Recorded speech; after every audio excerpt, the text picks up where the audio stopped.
Olá para todos, bem-vindos a mais um videocast do ECX.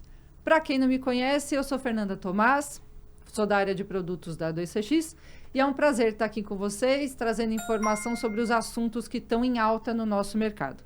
Hoje, para ajudar nessa conversa gostosa sobre IA generativa, eu tenho dois grandes convidados, que é um dos nossos grandes parceiros, Diego Daledoni, da Trabi. Olá, Diego. Fê, tudo bom? Tudo bom. E também o Luiz Antônio da Tato, mais conhecido como Lula. Tudo bom, Luiz? Tudo bom, Fê? Falando um pouquinho mais sobre a experiência dos nossos ilustríssimos convidados, eu vou ter que ler aqui porque eles são extremamente gabaritados. O Diego, com 20 anos dedicados ao mercado de atendimento ao cliente, é um apaixonado por tecnologia e é diretor de aceleração digital na Trabi. A Trabi é uma startup que se dedica a proporcionar soluções inovadoras para redefinir a maneira como as empresas se relacionam com os seus clientes. Tá certinho, Diego? Tá certinho, Fê. A Trabi, ela tá uma iniciativa, de fato, para quem quer trabalhar e quem necessita de atendimento de trabalho efetivo. A gente vai falar mais sobre isso. Show! E agora também falando um pouquinho mais do Lula. O Lula acumula 2 décadas de experiência em grandes empresas de contact center, BPO, telecom e comunicações, com foco em desenvolvimento de negócios, marketing, estratégias e operações relacionadas às jornadas e ao ciclo de vida dos clientes, nos modelos em on e offline, e atualmente é diretor de desenvolvimento de negócios e parcerias da Tato, certo? Certíssimo, Fê. Show!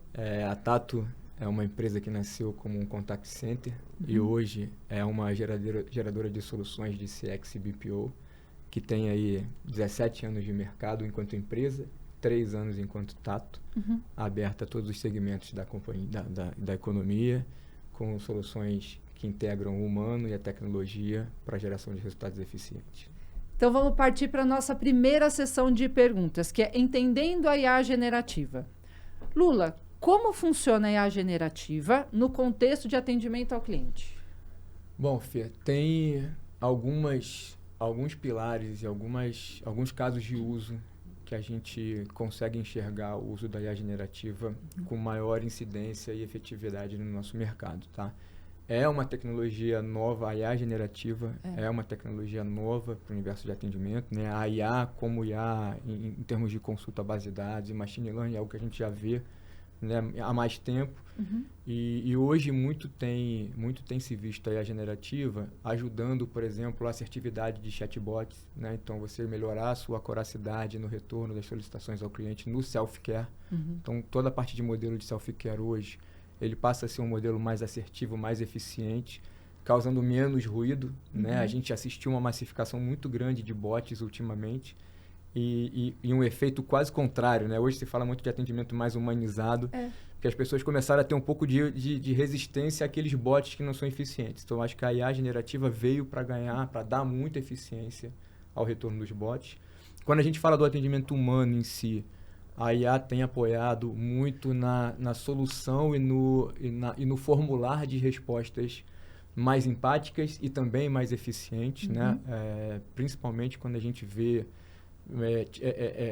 perfis de chamada, perfis de atendimento muito coincidentes. Então, se eu tenho muitas chamadas por um determinado motivo e se eu sei qual que é o procedimento, qual que é o modus operandi para atender aquele motivo que gera uma boa satisfação do cliente, a IA consegue ler e transformar aquilo em modelos de resposta padrão e mais eficazes, e ganhando velocidade, ganhando eficiência e, obviamente, melhorando a experiência do cliente. Então, tem modelos também de conteúdo. Então, muito se usa a IA para treinamento. Então, eu preciso treinar minha força de vendas, preciso treinar minha força de call center. Então, como é que eu busco conteúdos e como é que eu faço conteúdos mais direcionados, mais eficazes, mais eficientes para a gente ter colaboradores cada vez mais preparados. Enfim, tem alguns casos de uso mais fortes, né? Mais em maior escala.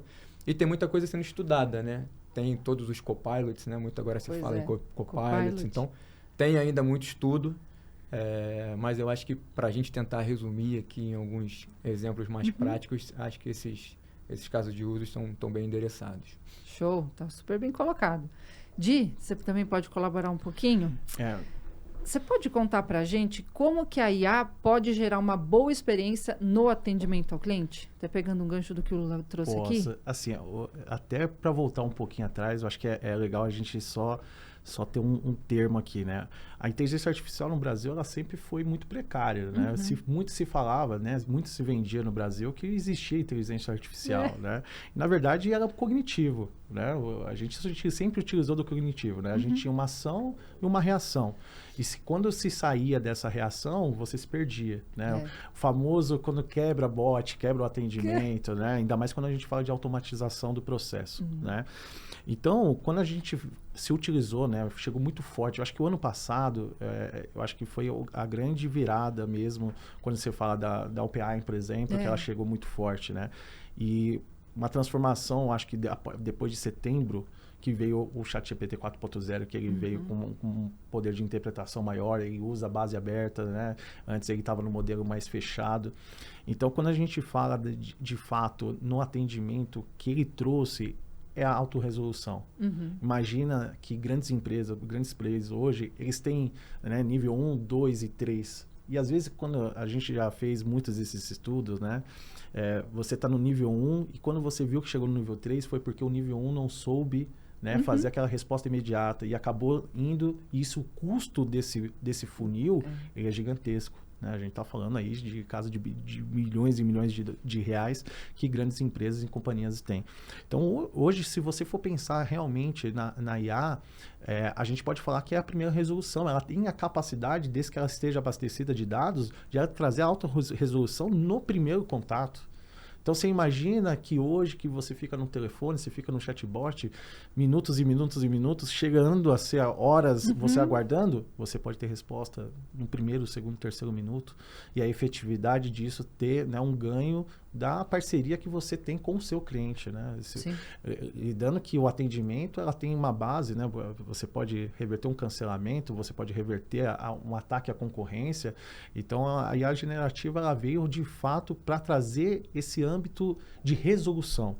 Porém, ela tem que ter, a gente vai falar um pouquinho mais sobre isso, também tem um outro lado. Qual que é o custo, né, de você utilização dessas partes? Ainda está algo que você ainda não consegue escrever realmente o que seria o benefício, né, agradar o seu cliente no final, mas você consegue pagar por isso, né? Então, tem essas métricas que elas estão sendo utilizadas bastante. Sim. Até aproveitando esse gancho e explorando um pouco mais de uma operação 24/7, por exemplo. Aí, Lula, se você puder me ajudar, como que a generativa ela pode sempre estar disponível para esses atendimentos 24/7, nesse caso, né, que entra à madrugada, para ajudar os clientes, independente do horário? Eu vou dar um exemplo prático da madrugada, tá? A maioria das operações de madrugada, elas trabalham com escalas reduzidas. Quando você tem várias operações em escalas reduzidas, você pode usar a IA para você sinergizar. Então, a partir do momento que você tem respostas já estruturadas, baseado em consulta a dados já disponíveis. Então, se eu tenho, como eu estava falando um pouquinho no caso anterior, se eu tenho um universo de chamadas resolvidas, cujo CSAT foi bom, o NPS foi bom, operadores de primeiro quartil que trabalharam com alto índice de FCR, eu tenho um universo grande de dados para que a IA possa consultar e transformar aqueles dados num retorno eficiente.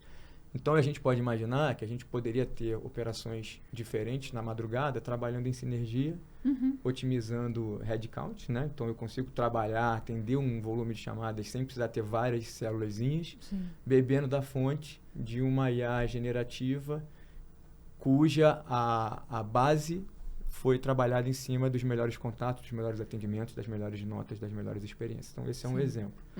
Um outro exemplo, um projeto que a gente tem trabalhado muito forte na Tato. A Tato hoje, a gente atende mais ou menos 50 milhões de tickets de back-office no ano. 50 milhões. Então, imagina a quantidade de dados que a gente tem de cada ticket, né? Cada ticket de back-office tem uma perfilação, tem um tratamento, tem um descritivo, né? Que o agente descreve o que ele fez, e tem uma solução. Então, se eu tenho 50 milhões de base do que já foi resolvido e eu sei dizer quais são os melhores operadores que resolveram e quais são os tickets que resolvidos geraram a melhor experiência, Sim. eu consigo fazer a generativa beber dessa fonte e trazer para a gente uma série de respostas, de modelos de respostas já padronizados e já testados, para que, ao se deparar com esse ticket no futuro, qualquer atendente consiga ter um modelo de padrão de resposta empática, eficiente e com resolutividade. A qualquer horário do dia, de manhã, de tarde, de noite, de madrugada.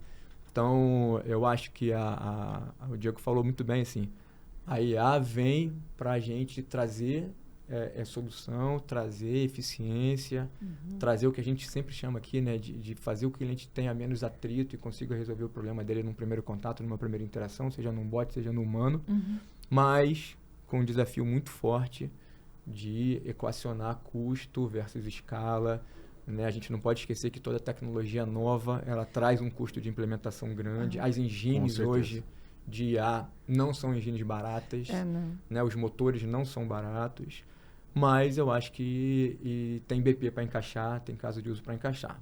Tem que fazer, de fato, uma curadoria, né? Uma análise eficiente, tem que fazer piloto, tem que testar. E acho que certamente encaixa um caso ou outro, faz sentido. Tá? Eu até aproveitar também, e Diego, como você vê a experiência do cliente sendo atendido por IA? Você acha que são clientes mais bem atendidos? A satisfação deles, como que fica nisso? Eu tenho um time que é focado nisso, né? Eu tenho um time de melhoria contínua que é focado na experiência do cliente. Quando você falava da experiência cognitivo, você tinha ajustes demorados, a práticas, mapa de calor, que você localizava uma dificuldade e você tinha que atrelar um pouquinho mais de leitura e outras coisas. Hoje, né, a IA generativa, você faz um ajuste muito prático. Na verdade, não chega a ser um ajuste, sim um direcionamento, né? Hoje você tem um contexto, né? Você tem que saber de fato como que é o seu direcionamento e acompanhar o direcionamento que você está dando para a IA. E aí você, de fato, vai falando assim, se comporte-se como, faça isso. A IA generativa, ela tem o poder de analisar a voz, nuance. Então, ela consegue te trazer um sentimento, né, realmente eu tô vendo que essa pessoa, ela tá má. Então, eu tenho que entrar nesse contexto. Ela não repete. Se você não determinar, ela consegue trazer um contexto personalizado para cada cliente. Então, você imagina que é o seguinte... qual que é a chateação de você ser atendido realmente por um robô? É sempre a mesma coisa, né? A mesma resposta. A empatia não existe, né? Por mais que a gente fale que existe pessoas trabalhando, é difícil você trazer aquela empatia que hoje uma IA generativa ela pode trazer com uma facilidade imensa, logicamente direcionando. Então, assim, acredito e acompanhando a evolução, acompanhando até mesmo como que a gente está ensinando e praticando na frente, na linha de frente, inúmeras vantagens. Né? Demais. Até aproveitando um pouco esse gancho também, da parte de como se desenvolve em cima de IA generativa. A gente estava muito habituado, que o Diego e o Lula trouxeram, que é a questão do robô cognitivo. Então, você montava um fluxo de atendimento e esse robô não saía desse fluxo por nada. Então, com a questão que você trouxe da empatia, não existia empatia. Você montava um fluxo e isso ficava ali. Você podia até alocar a empatia, mas ela não sabe reconhecer se de fato ela precisava ser utilizada. É uma empatia pasteurizada. Exato. É padrão. Né? One size fits all. Aquilo ali... Exatamente. Exato. E com isso da IA generativa, que realmente você tem respostas diferentes. Você faz uma pergunta, tem uma resposta. Você faz a mesma pergunta, você tem outro tipo de resposta. A percepção... E cada vez que você pergunta, ela vai aprendendo. Vai aprendendo. Então, a resposta é sempre um pouco mais sofiscada, Exato. um pouco mais completa, né? Tem esse viés que a gente na inteligência artificial, vamos dizer assim, né? Old school, não tinha, não né? tinha. Não tem, na verdade. Que a gente ainda usa. Que a gente ainda usa, né? Ainda usa. E é bacana para a percepção do cliente, como nós, né, como cliente, como consumidores, tem essa questão de, quem está me atendendo do outro lado? A gente já não consegue, com a IA generativa, não dá para saber. Sabe por que ela vai ser até perceptível? Porque por conta da velocidade. É o que eu ia falar agora. Aquela velocidade, porque hoje você fazendo qualquer teste, você sabe que se você também não limitar a resposta, você também deixa a IA generativa ela ser muito ampla. Então, logicamente, ampla e mais custosa. Né? Então, você tem que administrar de uma forma que ela seja objetiva, que ela atenda com empatia, porém, você administrando ela de uma forma correta. Então, com certeza vai ser difícil, né? Se você não tiver esse tato de saber, pô, me respondeu muito rápido, isso aqui é um robô. E provavelmente ainda vai chegar algumas coisas, algumas métricas que você vai poder configurar, que demore 10 segundos para deixar cada vez a sensação de ser uma... Então vai ter muitas mudanças aí pela frente. E essa é uma discussão também, né? O quanto tem que ser transparente o fato de você estar sendo atendido por uma IA ou não, né? Então, se vê um negócio super recente agora, estão se discutindo... Exato. E aí eu vou fazer um parêntese aqui, porque o assunto não é atendimento ao cliente, mas estão discutindo o novo Código Eleitoral. E dentro do novo Código Eleitoral, eles estão prevendo que toda comunicação, qualquer interação com o eleitor via partido político que seja feito via IA, que seja lá avisado que é uma IA que está ali fazendo, se comunicando. Então, é aquele dilema, né? Não dá para ser fake, né? Não dá para dizer que vai se passar por um humano. Não, é uma inteligência artificial, uma tecnologia que está ali a serviço da geração das melhores experiências. Exato. Então, e até aproveitando onde a gente veio parar agora, falando da questão de ética, que é o que a gente está trazendo, acabou trazendo um pouquinho aqui. Como que fica a ética com IA generativa?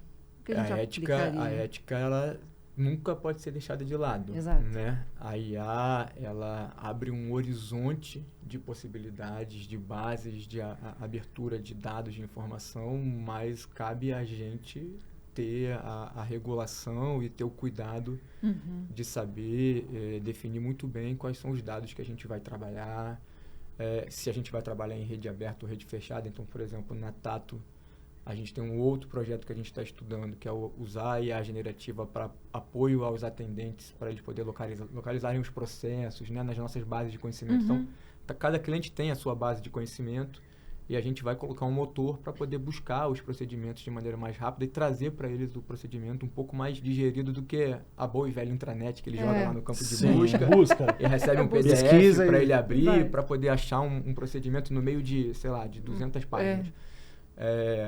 Só que isso é uma base fechada, né? Onde eu já limpo ali, por exemplo, dados sensíveis. Sim. Agora, se a gente for para uma base aberta, primeiro que quando a gente fala de base aberta, tem sempre a discussão de o que é fake e o que não é fake, né? Fora o tema de dados sensíveis. Então, eu acho que todo mundo que adotar, né? Que estudar e adotar a IA generativa, sem dúvida nenhuma, precisa estar muito...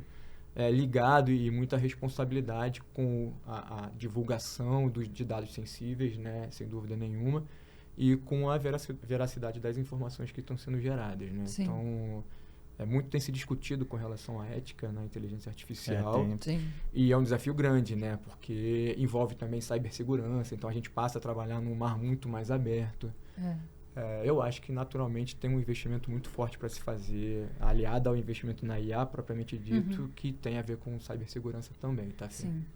Fizemos um videocast recentemente falando sobre segurança da informação. Quem não viu, entra lá no nosso canal e assiste, porque vale a pena. A gente está abordando esse assunto também. Fundamental, né? Fundamental. Sim. E aí, Diego, a gente estava falando, né, da satisfação do cliente e como você desenvolve a IA generativa. Como funciona isso? Que a gente sabe não são mais fluxos, agora você programa em contexto. Como que a gente usaria o contexto para fazer manutenção, o tempo de fazer essa manutenção? Isso é rápido, isso é demorado, como nos fluxos, você tinha que altera o fluxo, sobe o fluxo, às vezes você tem que fechar a versão, dependendo da ferramenta. Sim. Fecha a versão para subir no cliente. Como é que funciona na IA? Eu vou falar para você que eu já demorei alguns fluxos complexos junto com um time de 2 meses. Porque você tem que mapear todas as possibilidades. Né? Para dar uma sensação para o cliente de ser bem atendido. A melhor sensação possível, não que você vai realmente atingir, porque você fica longe desse objetivo, né? Por isso que muitas das vezes você tem a transferência, né? Se ali naquele momento o cliente parou, melhor transferir, porque você deixar ele em looping nossa senhora, o que terrível. Isso aconteceu, né, e ainda acontece nesses bots, né? Então fica complicado. Então, assim, como que era esse processo, né? Dependendo do projeto que vinha para a gente fazer, a gente demorava alguns mapeamentos, porque você não depende só da sua expertise, né? Você depende também das informações que você vai ter. E, às vezes, quem está do outro lado também não tem todas as informações, né? Agora, simplificou, porque não são mais caixas que você tem que ir ali, caixas de decisões. Ela é totalmente aberto. Você pode definir para ela simplificar, de ela perguntar um simples sim ou não. Mas agora, na verdade, nessa utilização, imagine que é uma caixa aberta, onde você realmente pega toda a sua base de conhecimento e ali você determina as situações que pode ocorrer. Então, vamos lá, eu fiz também um fluxo muito complexo dentro da IA e a gente demorou 2 dias. 2 dias? Que eu levaria 2 meses. Então, olha o tamanho do ganho, gente. É assim... e aquela capacidade de você fazer também, por mais que a plataforma que a gente usa, do ECX, ela seja... que bom, né? Fazer o... Então, assim, por mais que a gente utiliza, né, de uma forma mais técnica, hoje você não precisa ser mais técnico como que você era antes para você construir. Eu acho que a profissão do futuro, ou a profissão que está chegando agora, vai ser pessoas que vão construir contextos. É o desenvolvedor de prompt, que é quem desenvolve contexto. E que no fundo é a experiência, né? Que é a experiência. Você vai ter os profissionais de fato olhando para a experiência do cliente, né? Exatamente. Tem que saber o que vai pedir para IA, qual é o tipo de prompt que você vai colocar. E é exatamente isso. A gente percebe que por mais, né, que inteligente que ela seja, se você não direcionar ela pode ir para caminhos que ela vai viajar, ela vai trazer outros âmbitos. Então você tem a sua base, né?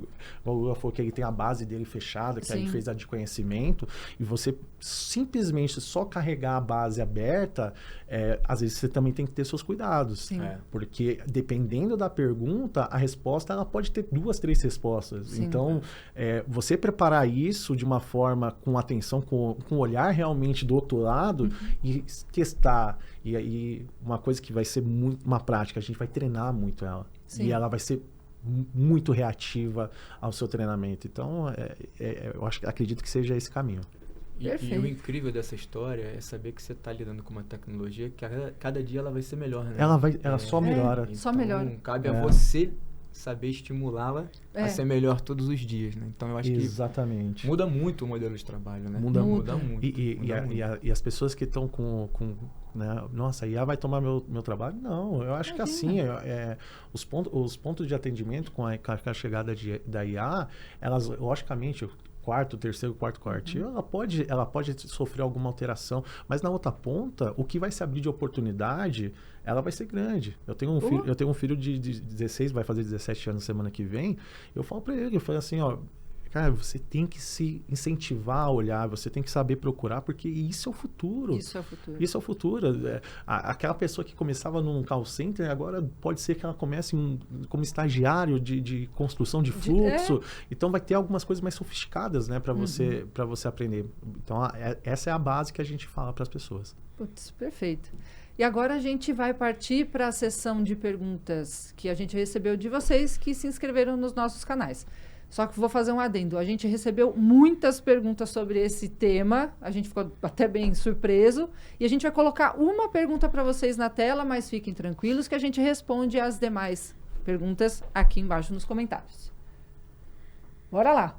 Vocês têm algum case de empresa que implementaram com sucesso IA generativa no atendimento ao cliente? E alguns exemplos práticos de como a IA generativa está sendo utilizada para melhorar a experiência do cliente.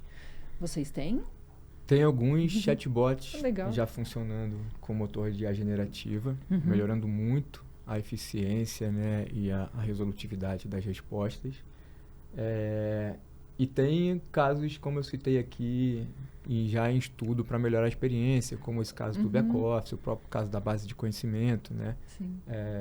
São os copilots da vida, né? Como é que a gente apoia, né, a operação, a encontrar processos, encontrar procedimentos. Então, acho que tem muita coisa em estudo, né? Acho que a IA generativa hoje, no mundo como um todo, né? Tem um dado que saiu agora da Bain Company, que acho que tem 45% das empresas de fato implementando e 87%, 88% das empresas estudando.